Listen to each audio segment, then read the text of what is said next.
Hi students, TS EAP set 2024 ఎగ్జామినేషన్కి సంబంధించి ఎవరైతే ఇదివరకే ఆన్లైన్లో అప్లికేషన్ ఫామ్ సబ్మిట్ చేసి ఉన్నారో మీ యొక్క అప్లికేషన్ ఫామ్లో మీరు ఏమైనా మిస్టేక్ చేసి ఉన్నట్లయితే ఆ మిస్టేక్స్ని మీరు ఎడిట్ అయితే చేసుకోవచ్చు. ఓకేనా.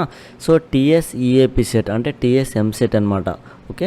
సో దీనికి సంబంధించి ఎవరైతే ఇదివరకే ఆన్లైన్లో అప్లికేషన్ ఫామ్ సబ్మిట్ చేసి ఉన్నారో మీరందరూ మీ యొక్క అప్లికేషన్ ఫామ్కి సంబంధించి ఏమైనా ఎడిట్ చేసుకోవాలనుకున్నట్లయితే ఎడిట్ అయితే చేసుకోవచ్చు.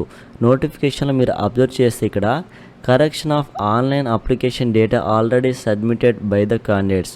సో ఆల్రెడీ ఎవరైతే ఆన్లైన్లో అప్లికేషన్ ఫామ్ సబ్మిట్ చేసి ఉన్నారో మీ యొక్క అప్లికేషన్ ఫామ్ని మీరు కరెక్షన్ అయితే చేసుకోవచ్చు అని చెప్తున్నారు. సో ఎప్పటి నుంచి ఎప్పటి వరకు అంటే ఏప్రిల్ 8వ తేదీ నుంచి ఏప్రిల్ 12వ తేదీ వరకు మీ యొక్క అప్లికేషన్ ఫామ్ని మీరు ఎడిట్ అయితే చేసుకోవచ్చు అనమాట. అఫీషియల్ వెబ్సైట్కి వెళ్ళండి. ఓకేనా. సో ఈరోజు ఏదో ఒక టైంలో ఇనబుల్ అయితే అవుతుంది. అఫీషియల్ వెబ్సైట్లో సపరేట్గా ఒక ట్యాబ్ అయితే ఇనబుల్ అవుతుందన్నమాట కరెక్షన్స్ చేసుకోవడానికి. ఓకేనా. సో ఏ టైంలో ఎనేబుల్ అవుతుందనేది తెలియదు. నేను వీడియో అప్లోడ్ చేసే టైం వరకు అయితే ఇంకా ఎనేబుల్ అయితే అవ్వలేదు. సో ఇక్కడ మీరైతే అబ్జర్వ్ చేయొచ్చు, నేను చూపిస్తాను మీకు. సో ఇది అఫీషియల్ వెబ్సైట్ అనమాట. నేను హోమ్ పేజ్కి వెళ్తున్నాను. సో ఇది అఫీషియల్ వెబ్సైట్ పేజ్. సో ఇక్కడ ఆన్లైన్ అప్లికేషన్ అని కనిపిస్తుంది కదా మీకు. సో ఇక్కడ ఆన్లైన్ అప్లికేషన్ అని కనిపిస్తుంది కదా. సో ఇక్కడ ఈ ట్యాబ్లోనే సమ్వేర్ ఆ కరెక్షన్స్ చేసుకోవడానికి ఒక ట్యాబ్ అయితే ఎనేబుల్ అవుతుంది. అది ఓపెన్ చేసుకొని అక్కడ అడిగినటువంటి డీటెయిల్స్ ఫిల్ చేయాల్సి ఉంటుందన్నమాట. అంటే like examination hall ticket number కావచ్చు, డేట్ ఆఫ్ బర్త్ కావచ్చు. ఓకేనా. సో ఈ విధంగా కొన్ని డీటెయిల్స్ అయితే అడుగుతుంది. ఆ డీటెయిల్స్ ఎంటర్ చేసుకొని మీరు లాగిన్ అయిన తర్వాత మీ యొక్క అప్లికేషన్ ఫామ్కి సంబంధించి మీరు ఏమైనా మిస్టేక్ చేశాము అనుకున్నట్లయితే మీరు కరెక్షన్ అయితే చేసుకోండి ఈరోజు. ఓకేనా. సో ఈరోజు ఏదో ఒక టైంలో ఎనేబుల్ అయితే అవుతుంది. ఓకేనా. నాకు పాసిబిలిటీ ఉంటే ఆ ట్యాబ్ ఎనేబుల్ అవ్వగానే నేను మీకు ఒకసారి అయితే ఎక్స్ప్లెయిన్ చేస్తాను అగైన్. ఓకేనా.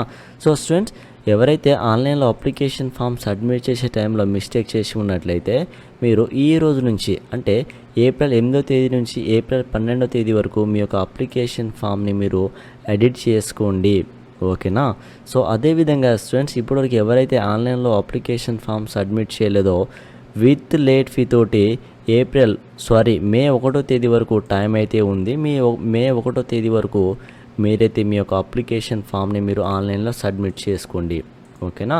సో స్టూడెంట్స్, సింపుల్గా మీరు ఈరోజు ఈ వీడియో చూసిన తర్వాత కానీ బిఫోర్ కానీ మీరు ఆన్లైన్లో అప్లికేషన్ ఫామ్కి సంబంధించి ఎడిట్ చేసుకోవడానికి అఫీషియల్ వెబ్సైట్కి అయితే వచ్చేసి మీ యొక్క ఇక్కడ ట్యాబ్ అయితే ఎనేబుల్ అవుతుంది. మీ యొక్క అప్లికేషన్ ఫామ్ని మీరు ఎడిట్ అయితే చేసుకోండి. ఓకేనా. సో మిస్టేక్ చేయని క్యాండిడేట్స్ అయితే లాగిన్ అవ్వాల్సిన అవసరం అయితే లేదు. మిస్టేక్ చేశామని మీరు అనుకున్నట్లయితే మీ యొక్క ప్రీవియస్గా సబ్మిట్ చేసినటువంటి అప్లికేషన్ ఫామ్ ఉంటుంది కదా, ప్రింట్ తీసుకొని మీరు ఓకేనా, ప్రింట్ తీసుకున్న ఫామ్ కావచ్చు, ఫోన్లో సేవ్ చేసుకున్న ఫామ్ ఉంటుంది కదా, అది ఒకసారి చూసుకోండి. ఒకవేళ అందులో ఏమైనా మిస్టేక్ చేశామని మీరు అనుకున్నట్లయితే ఇక్కడికి వచ్చేయండి. మనకు ఒక ట్యాబ్ అయితే ఎనేబుల్ అవుతుంది ఈరోజు. ఆ ట్యాబ్ ఎనేబుల్ అవ్వగానే దాంట్లో మీరు క్లిక్ చేసుకొని అందులోకి వెళ్ళి మీ యొక్క బేసిక్ డీటెయిల్స్ ఎంటర్ చేసుకొని సబ్మిట్ చేయండి. మీ యొక్క అప్లికేషన్ ఫామ్ ఓపెన్ అవుతుంది. మీరు మిస్టేక్ ఎక్కడ చేశారో ఆ పాయింట్ దగ్గరికి వెళ్ళి మీరైతే ఆ మిస్టేక్ని కరెక్ట్ చేసుకోండి. ఓకేనా. సో చాలా సింపుల్ అనమాట. ఓకే. సో స్టూడెంట్స్, దీనికి సంబంధించి మీకు ఏమైనా డౌట్స్ వస్తే కామెంట్లో మెన్షన్ చేయండి, నేను మీకు రిప్లై అయితే ఇస్తాను. ఓకేనా. సో స్టూడెంట్స్, ఇది ఇన్ఫర్మేషన్ అయితే. ఈ ఇన్ఫర్మేషన్ మీకు యూస్ఫుల్ అనిపిస్తే ఈ వీడియోని తప్పకుండా లైక్ చేయండి స్టూడెంట్స్. అలానే ఇలాంటి మరెన్నో వీడియోస్ కోసం మన యూట్యూబ్ ఛానల్ని సబ్స్క్రైబ్ చేసుకొని సపోర్ట్ చేయండి. Thank you students.